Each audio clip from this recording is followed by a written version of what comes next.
The prison system is broken. Nick Mackenzie, good morning, Nick.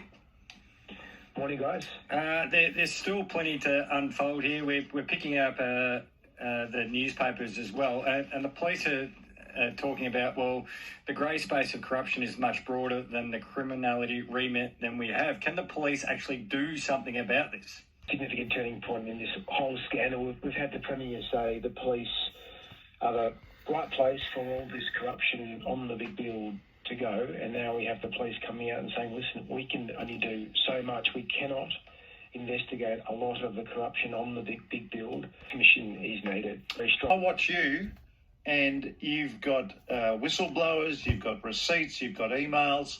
Has anyone from the police called you to say, give us a look at what you got?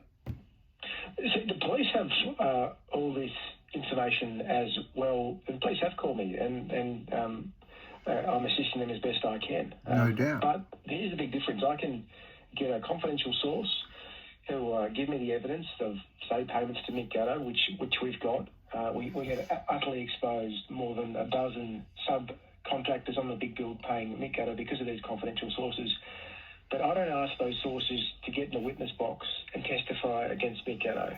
That's the police's job. Yeah. Now, quite rightly, when the police ask them, they say, well, what's going to happen when my house is burned down? Well, how would they know? Mick Gatto's going to do that. But just generally speaking, How would you know? What? You haven't got a good witness protection program? No, because we can't trust it. We can't trust the people we're supposed to trust in Victoria. The wonderful Tom Elliott's having a break talking about another machete incident at one of the shopping centres in Victoria, no doubt. In regards to the corruption in Victoria, and here you go, your precious Victoria Police. I apologise for all the 97% of brave frontline ones. I apologise for the ones that weren't, doing the investigating of things like the bike boys and the ones that weren't responsible for horrible, horrible decisions like the Lawyer X and the ones who don't sex traffic women and the vast majority of decent Victoria Police officers. But here they're talking about how Nick Mackenzie, the Age reporter that broke this story, and it's all over 60 Minutes, obvious corruption, obvious plunder jobs, which nobody ever speaks. They're quick to go, oh, Mick Gatto this or the bikies that. What they neglect to tell you is a couple of things, and I'll get back to the police in a minute. What they neglect to tell you is they neglect to tell you that what it is, it's highly unethical behaviour from the government departments. So how so? So don't forget Mick Gatto. Mick Gatto's getting paid and bikies have been getting paid, which is in effect just people coming. It's just the building industry that were allowed to get paid by this government. And my point is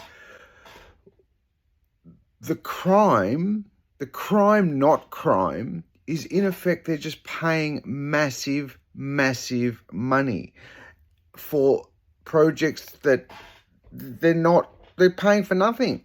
Evident in things like a $6 million set of escalators. They didn't even bother delivering it. They said, oh, well, whatever. Now, when I was in the prison system, sadly, I paid my debt to society. I'm not proud of my mistakes. Don't misread that. I was an addict and homeless and whatnot, but I was still not proud of those decisions, but it is what it is. It allowed me to see and get exposed to some very serious corruption in Victoria. I was interviewed, for those that don't know, I was interviewed by Victoria Police over a criminal matter of a GEO employed prison officer. This is going back 2017-ish. GEO employed prison officer by the name of Devon Woodbourne, leading to me being a dog. So here they're now talking about on the big build, about Setkas, about all these standover people calling everybody a dog and whatnot. The amount of times I was called a dog by government employees is off the charts. I'm talking about law and order. I would walk into a Melbourne drug court and probably have 15 people I'd have to walk past, like dog, dog, dog, which leads me to this. Now they are calling for, oh, we need witnesses. Nobody's going to dare testify against Mick Gatto.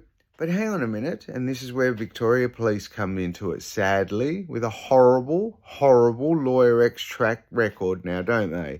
And this is how you see the culture of corruption in Victoria stems all the way back to a very corrupt, very dodgy police force. And why I say that is there was recently a drug dealer. When I say recently, within the last 12 months, give or take. Oh, no, probably 2 years. I think I was still penning my book at that stage. Mate, give or take, it is still kind of, that is irrelevant. That 2 years is still within range. There was a drug dealer.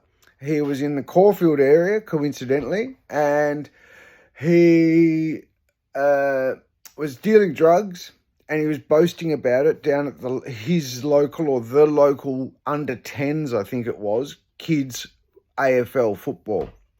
So the parents weren't happy and reported it to Crime Stoppers. They'd seen where he lived, they'd seen the action at his house, the dealing and whatnot, and he'd heard this guy boasting of how he earns his money out of under 10s football. So they reported it. Within 2 weeks of their reporting, he was down at the under 10s football, but this time he wasn't boasting of how he's making all this money. He was angry about some dog had rung Crime Stoppers on me. So in other words, he was an approved drug dealer, and somebody in the Crime Stoppers or Victoria Police had notified him. It made the paper. It was on the Herald Sun. It was there, and then weirdly that story got pulled. Hey, he's with us. He's been come on, mate. What, an approved snitch drug dealer for 20 years? You've been running a police investigation for 20 years, have you, Victoria Police? Because I know exactly who the drug dealer is you're talking about. What, he's been peddling gear down that way for 20-odd years plus? What, you've been getting still not ready to tie that investigation up after 22-odd years? Okay, which now leads me to this. Which now leads to they're calling for witnesses. Oh, who would dare testify against a known organised criminal? Well, how can they? How can anybody in corrupt Victoria? Because they can't trust the very people that they're supposed to trust, being our police. And there you go, ladies and gentlemen, is half the problems of corrupt Victoria and where your $15 billion really lies, where the problems of your $15 billion really lies. There is a culture of ingrained corruption. When your law and order system is calling people dogs, which means a snitch, which means they're telling tales for merely being interviewed in relation to a criminal matter a GEO-employed prison officer got into, God help you. You think you're going to get your $15 billion back? You think you're going to get... And the culture of corruption, the corruption in Victoria is ingrained, and it's going to take a whole heap of digging to expose, and it boggles my brain when women, sex trafficking of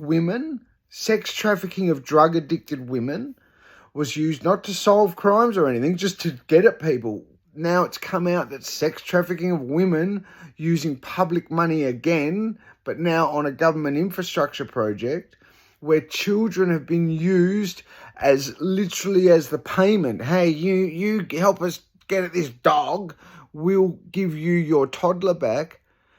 We've got women getting sex trafficked. Taxpayer money is paying for sex trafficking of women, and people, where are the women marching the streets? Oh my God, you should be aghast. It's there, it's fact, it's happened. Oh. And you think you're going to stand a chance of imploding?